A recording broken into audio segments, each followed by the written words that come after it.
I am ready. All right, Go. all right, folks. The work of entertainment that Master Mecha wants to enjoy is Transformers Prime. He felt this one is really underappreciated. He has a lot to say about it. So let's go with like some simple things about this. Like, what drew you to this one? So funny enough, so Transformers Prime, actually, when I first saw it was being aired, it wasn't necessarily something that I was like 100% interested in, despite the fact that I've kind of always been a Transformers fan since I was young. Sure. But of course, as I got, a little older, and of course, since some of the Transformers series kind of started catering more towards kids more than they did like adults or like late teens. Right.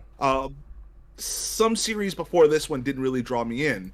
On top of the fact that because of where this was streaming, which was like primarily like a kid or toddler channel when it first aired, it was like, that's probably for that demographic too. It's probably not going to be for me.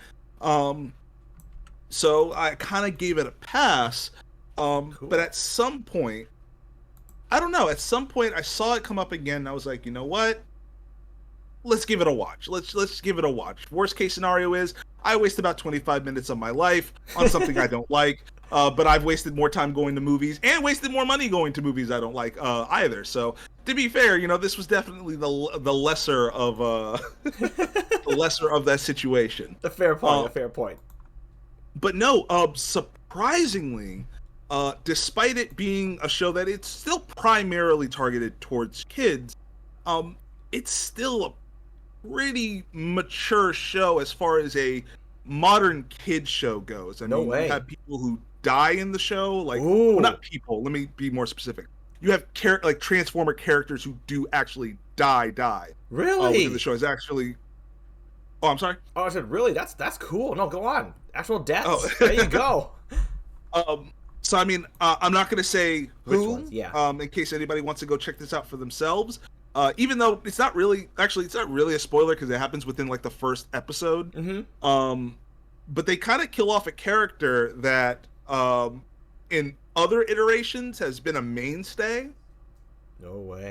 And they killed him off in like the first episode. Like, and I'm talking about like not simply blown up. I'm talking about he was impaled directly through the chest. Oof. Which shocked me. Not because somebody died, because I literally had to pause and go, wait, is this supposed to be a kid show? On the first episode. Like first episode, they just offed him, and I was like, oh, okay, did not see that coming. Actually, I think as a matter of fact, I believe on the poster here, it's actually the red one that's here in like the far right corner. Yeah. Wait a minute. Is that what's his name? I know. I remember the classic show, so I remember on the. Wait, no, it's not. That's not Ironhide, is it? No, I believe it's hold on. Was it Ratchet? No, that's Cliff. It's Cliff Jumper. Cliff Jumper. Yeah, there you go. Oh wow, they offed Cliff Jumper, huh? Yeah, he was pretty big. Yeah, no, I was gonna say, I was like, all right, Cliff Jumper. I've seen him in some other iterations. I've seen him in the old G ones that aired before I was born.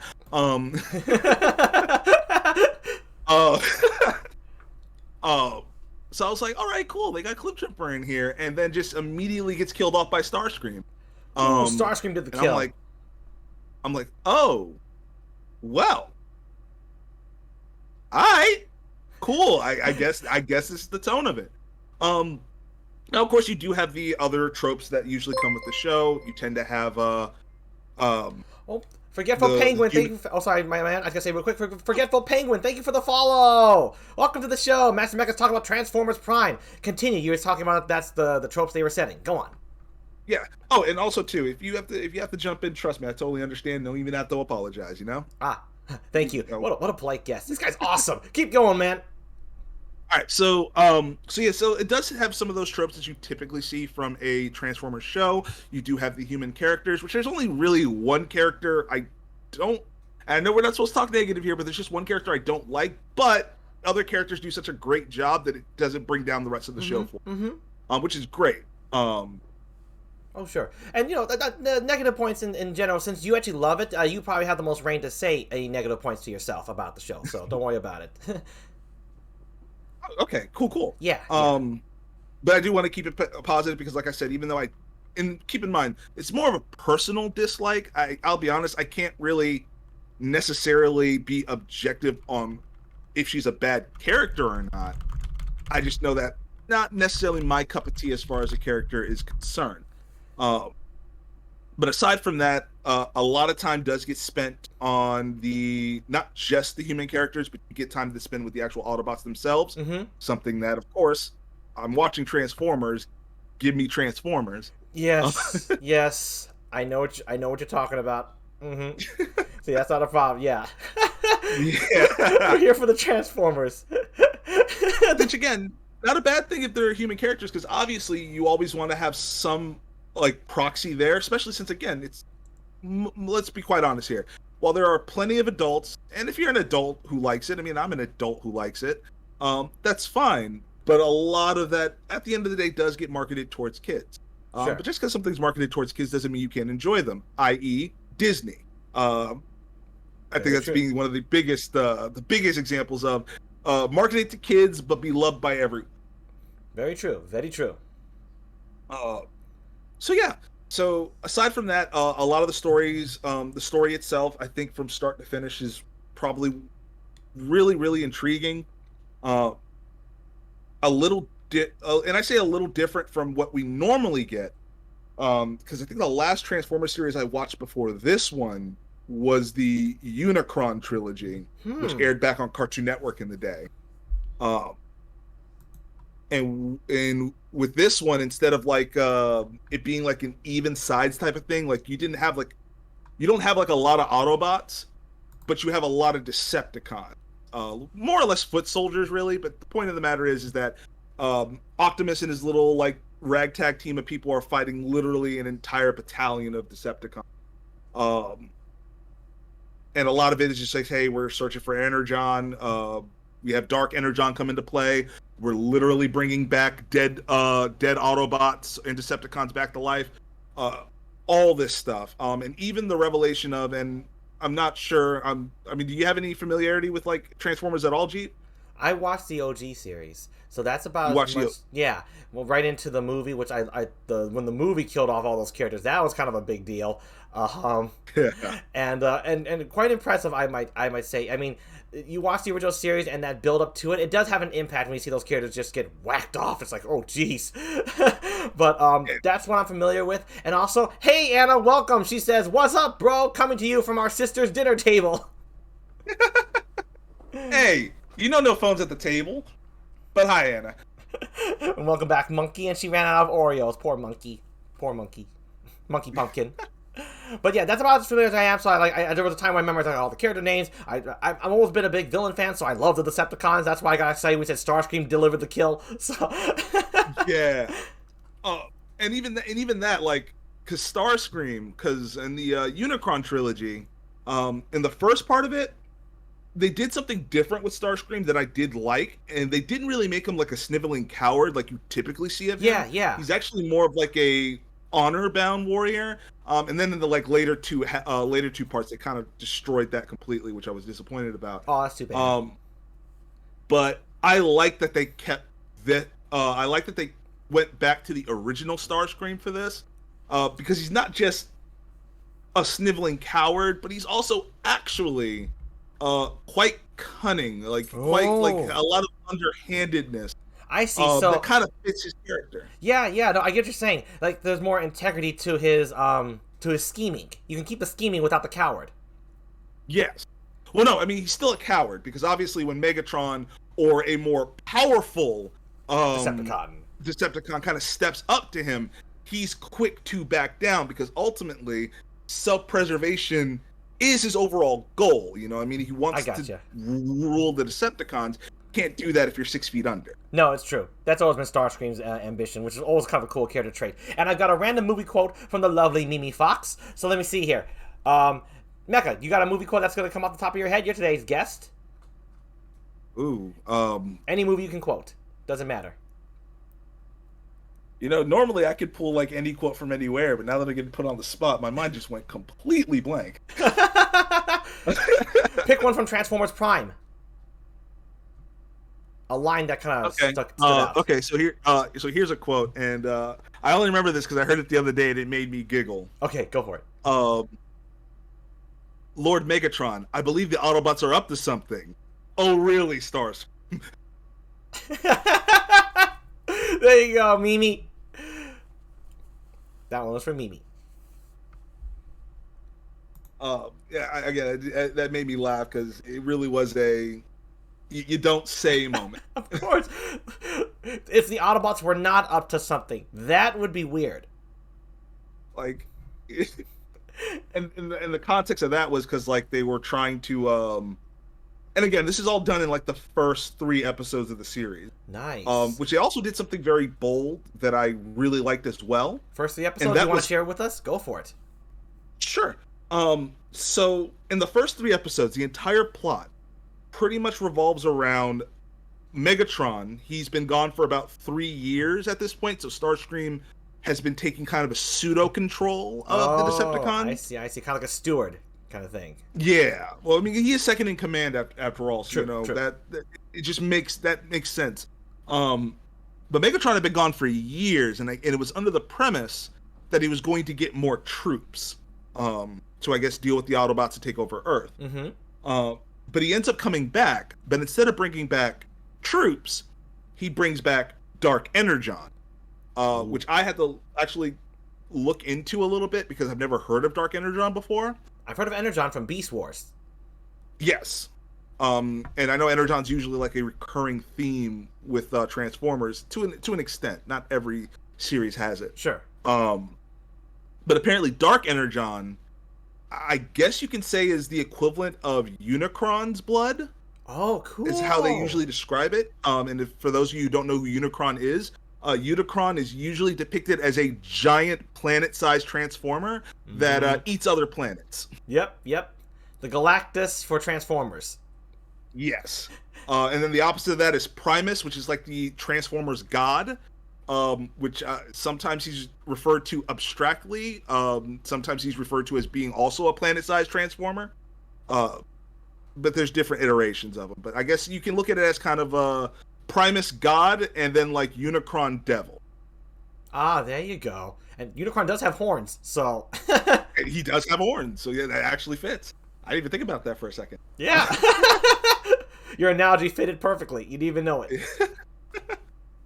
You know what? That's usually what happens. You know, I just kind of walk into situations where I'm like, yeah, that's exactly what I meant to do. That's not what I meant to do. So you're talking about that Dark Energon. Sorry, I'm still giggling to myself. Don't worry about it. It's your show. Giggle the fuck out of it if you want. It could be an entire stream of giggling and then fawning over Transformers for all I care. That would be a show, wouldn't it? That would be one giant pog. Anyway. So he comes back and he has Dark Energon.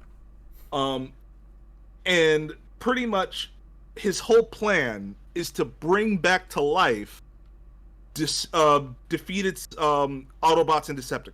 Pretty much bring them back to life and kind of create an undead army. Okay. And his whole plan kind of revolves around using like a teleportation system to bring all the dead bodies from their home planet back to life and then bring them to Earth under his control. Oh, nice. Gathering all the dead and making use. Nice. Right, which again, some of that some of the imagery, there we go. Some of the imagery that you see, again, I had to ask myself, is this a kid's show? Oh. Because I can see 9-year-old me freaking the fuck out at this. Wow. So the bodies, the way they were displayed and whatnot, look kind of realism almost for a kid's show. Yeah, like their movements are janky. They're like, some of them are like, they're not even like full machine. Like how you see the Autobots are on this screen right now. That's not how even they were depicted. They're dilapidated. Point of the matter is, they seem like they're falling apart and barely holding on, but their movements, the way they like come on and off the screen, like as a small child, it can be very nightmare inducing for sure. Wow. Kind of like that Courage the Cowardly Dog episode with Ramses. Oh my god, yes. Well, not to that extent, Ah, okay, yeah. because that's always going to be the most fucked up kid scene in the history of cartoons. Okay, you do remember that. MB says he does remember the scene you're talking about in Transformers with the corpses. Yes. But what, and again, this is like the first, what, 2 or 3 episodes? Because it's like, I think, a three-parter? If I'm remembering correctly. I think it's a three-parter. But it ends with not only the Autobots, I mean, obviously, like, they destroy the teleportation device, which kind of traps all the dead, like, Transformers in, like, a pocket dimension of sorts. But Megatron gets caught up in the explosion. And at first you're thinking, oh crap, they just killed off Megatron. Oh. But they don't. But they do almost kill off Megatron. Like, kind of spends a good chunk of the first season incapacitated, like on life support. Oh, nice. Well, I'm glad they didn't kill Megatron. Oh, and Monkey has Hydrate for us both. Why is my Hydrate so expensive, Monkey? Because I actually periodically drink throughout the stream anyway, so it's like over drinking. So I drank right as you did the Hydrate, so that'll count. Hydrate yourself, Mecha. So they almost kill Megatron at the end with the explosion. Some get caught up. They said, I think the Autobots are like in a pocket dimension. Yeah, so in just those first 3 episodes, I was just kind of hooked.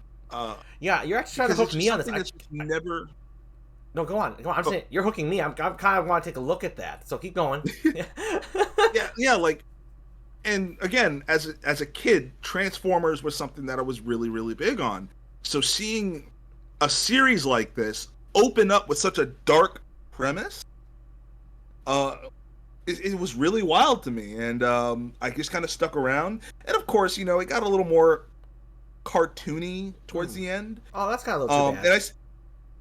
And no, I'm not even going to say that was like a detriment to it, because in order for you to keep that up, you're gonna have to find like a lot of bodies to keep piling up, and I don't think that's really what they wanted to go for as the overall arcing series. Right. That's a good point.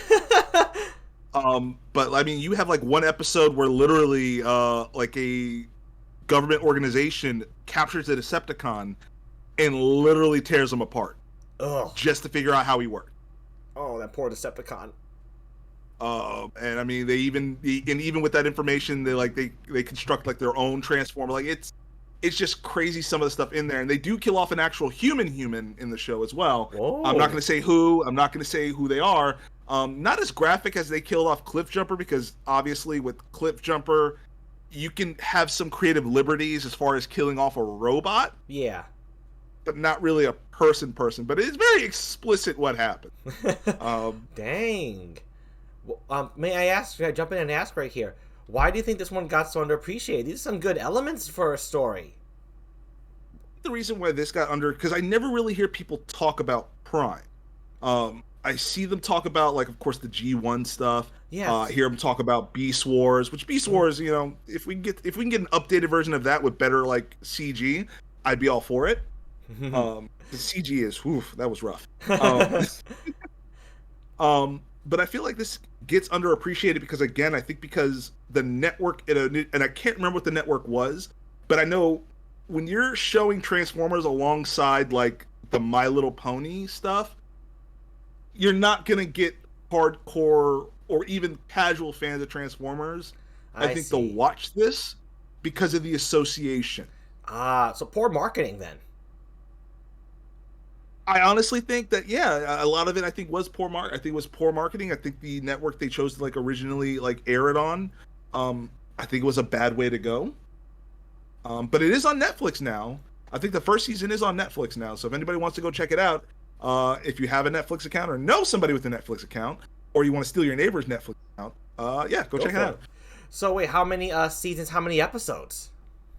So I believe there are up to 4 seasons. Wait, the show's not done yet? It's still running? No, it's not running. It's over. Oh, okay. I believe it's 4 seasons. With the last season being, I believe, Beast Hunter, which kind of like introduces the Predacons. Predacons are in this one too? Yeah, like you get the Beast King Predacon. With some others. Those Predacons, the classic Predacons, not the ones from Beast Wars, the classic. No. Yeah. Yeah, I know the ones who can turn into who can combine and whatnot. Yes, I know what you're talking about. So that's so yeah. I'm looking at this right now. So there's 65 episodes in total. Ooh, About three seasons. 65, 3 seasons. Which seems nice. longer, in all honesty. But that's what a lot of stuff kind of feels like at the end of the day. Like that I'm into is because if I'm into it, it always feels longer. That's okay. 65 episodes of fun sounds like a good. So does it have? It does have like a series finale, or did it get canceled? No, it does have a series finale, and Ooh. this I am not going to spoil for anybody. But how you think it ends, I didn't see that coming at all, and I think what it kind of represents is actually quite amazing in my opinion. And I think that even for a kids show, I think it's a good lesson for kids to understand. So again, I want to say what it is, but I do not want to spoil it for anybody who is interested. Nice. That's a good note. Do you want to leave off on that note and head into singing, or you got more to say that you want to like throw in some knickknacks here and there? The only other thing I do want to sit there and say is because I'm looking at it right now and I completely forgot. The original voice of Optimus and Megatron do come back and reprise their roles here. Oh, they do. Whoa, that's cool. So yeah. All right. So that's a if you're a G1 fan, that's something as well. There you go, folks. Give it up for Transformers Prime for being a kid show, but has questionable moments that make you want to stick around and see more. The first 3 episodes actually do sound like quite a setup. And, well, I'm always a fan of character deaths. And, Mecha, thank you for the lovely presentation. Give it up for Transformers Prime for being an awesome show that Mecha wanted to talk up and an ending that will surprise you all. Thank you, Transformers Prime.